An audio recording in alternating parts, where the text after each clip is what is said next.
Now, this is why a Ghanaian is offended at a person just because a person is Nigerian, not because a person has necessarily committed any crime. Okay. Now, before I commence, Ghanaians are trained generally by the matrilineal or maternal fraction of the family. In other words, Ghanaians are easily or mainly influenced by their mothers. Generally, whether a male child or a female child, is the influence the father has over a Ghanaian child compared to the mother of the child is lower relatively compared to the mom. All right. And the matrilineal energy would always tell you, wait, be patient, your time will come. You see? So Ghanaians feel that amongst, like, generally, they feel as time passes by, excuse me, there is a particular time signified for them, rationalized for them, reserved for them, that is coming to them, which will be that their stress and struggles would have hit the jackpot. So they think that day is coming. You understand? Now, on the other hand, the Nigerian is more influenced by the father, not by the mother. The Nigerian is influenced by the father. And this is what your father will tell you. Time waits for no man. If you are Nigerian, generally, the Nigerian community, all those 200 million people, have that notion that time waits for no man. So he decides to think like a Ghanaian and say his time will come. But the Ghanaian is being told that his time will come. So he will have to decide to think like a Nigerian and say time waits for no man and double his action like Shatabali. You understand? Good.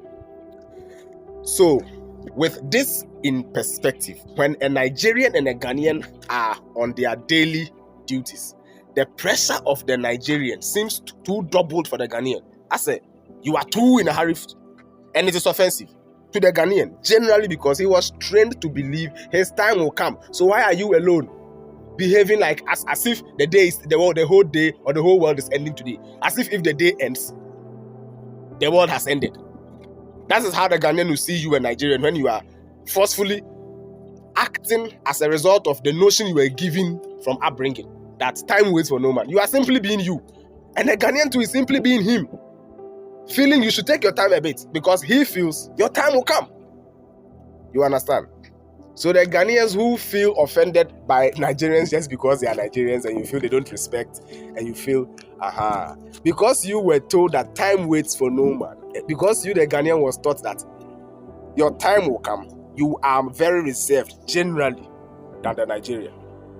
You are gentle generally than the Nigerian. You don't necessarily respect than the Nigerian, but you know how to appear and pose like somebody who respects because of your upbringing. Now, as a result of that, you are apologetic. The least thing you want to say sorry even when you are doing somebody a favor, you will tell the person, Kwabna, please, I have bought you a slippers. Please go for it. When you have bought your child a slippers, you'll be telling your child, Kwabna, please, Matompa Buamau, it is in front of the door. Go for it. That is how the Ghanaian mother. So the child grows up looking at any kind of conversation that does not appear apologetic or appear soothing, decorated, sugar-coated as offensive. Ghanaians, if you don't sugar-coat the thing to them, it is offensive. But Nigerians, they don't count offense in verbalization. The Nigerian's offense is often physical. You need to be physical to him before he considers offense. But abuse or insult, he doesn't look at that as an offense. He doesn't. They are not emotional people. They are reasonable. Ghanaians are emotional and logical. Very logical. The Ghanaian is very logical. He wants to use logic, not reason. There's a big difference between logic and reason. Trust me, that will come in a different video. So you would see that when the Nigerian speaks and he doesn't add please to it, the Ghanaian is offended because you have to say please. But the Nigerian does not understand why I should say please when I haven't offended you. I'm not begging you for anything. Give me way. It's just what it is. Give me way. Why should I say please give me way? Is a way for you? That is reason. He's being reasonable. The way is not for you, but Ghanaian is being logical. You have come to my town. You see, you are in my area. You have got to pay due respect and due diligence. Due diligence goes with logic. Reality goes with reasoning. Realistically, Ghana does not even belong to anybody in Ghana. Realistically, Nigeria doesn't belong to anybody in Nigeria. So the Nigerian thinks you can come to his country and feel free if you want. If you can, you do it. People own businesses. Ghanaians own businesses outside in Nigeria. More than Nigerians own businesses in Ghana.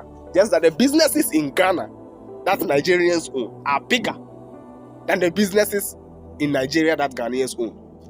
That is just it. As a result of their double forcefulness, because they were brought up by their fathers generally, and we were brought up by our mothers. The listing, the Ghanaian man, my mother, and my mother said, and my mother, mine was often my father. Then the Ghanaian would all, his mother, everything is the mother, and it is not bad. But this is just why when a Ghanaian meets with a Nigerian, the Ghanaian often feels the Nigerian is disrespectful. And then the Nigerian also feels the Ghanaian is lazy. Because, how can you be sitting down expecting your time to come? Like, how? You understand? You see, the forcefulness in Ghana to a Nigerian is not force enough. To a Nigerian in Ghana, you are lazy. Because one, he has left his country. And you reckon that he regards your country as a greener pasture, a place he can succeed. Okay, but why can't you regard your country as such? He asks that question. Why aren't you able to succeed in Ghana like he's able to succeed? Because you think your time will come, generally. Even though you are forceful at the back of your brains, before you could get hold of your own consciousness, subliminally it was said to you that as for time and success, it is dependent on the creator of existence. It's not true. Time and success is dependent on your very action. Your action and consistency. But Ghanaians are not taught that. And so please, before you come and pass a comment and say Nigerians do too much, you should know that they also feel you do too less. For the want of better words, I have explained to you why Nigerians and Ghanaians have these two things. Why Nigerians feel Ghanaians are lazy, and why Ghanaians feel Nigerians are troublesome. One was trained by a man, one was trained by a woman. One is more purposeful, and one is more apologetic. That is just it. I'm not trying to say Ghanaians are less purposeful, but compared to Nigeria, Ghanaians do not know how to unite for a greater cause and remain united for the longevity of the outcome of that greater cause. You see, Ghanaians don't know how to unite for the sake of something, for the sake of a venture. I'm telling you the fact. For the sake of a venture and posterity, let us unite and implant this thing. Okay? And for the longevity of that thing we have planted, let us remain united. So whatever we have done keeps moving on to benefit. Ghanaians we have feelings, we gather feelings. The least thing we are offended, the least thing we are, because that is how we were brought up, to act apologetically to our elders, to our leaders, to our fathers, to our mothers. That I'm Pacho you, that I'm Pacho I.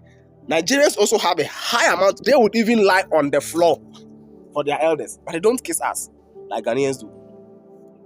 They have mastered how to show respect to whom it is meant for. So he would lie down for the father, but he will never lie down for anybody else, unless a person has a hand in his progress. But Ghanaians feel, you don't know who will help you in life. So Ghanaian goes around expecting to respect everybody in order to what? Make it in life. And then the one who has also made it in Ghana expects that you should be apologetic to him, because he is in a position, it is obvious he is in a position that he can help you. And we have all been taught that you have to humble yourself, so because you don't know where you meet your helper. And so the big men in Ghana are very pompous and doing nothing to assist anybody in the country and expecting everybody to scratch to them. Riches is the end to their means. When a man becomes rich in Ghana, but let this man stay here, be a Nigerian, the road from that place to the front of his house will be tarred completely, because he doesn't want his car to get spoiled. Not because he wants to show he's rich. He wants the car to keep long. So he spends money to reserve more money. We don't know much when it comes to money, gaining, handling, investment compared to the Nigerian. Ghana, you don't know it. That is why America will put their eyes on Nigeria. Now, if over time we all realize that every country and everybody who has been assassinated by America was not the problem, then think twice, because you should know Nigeria is not the problem.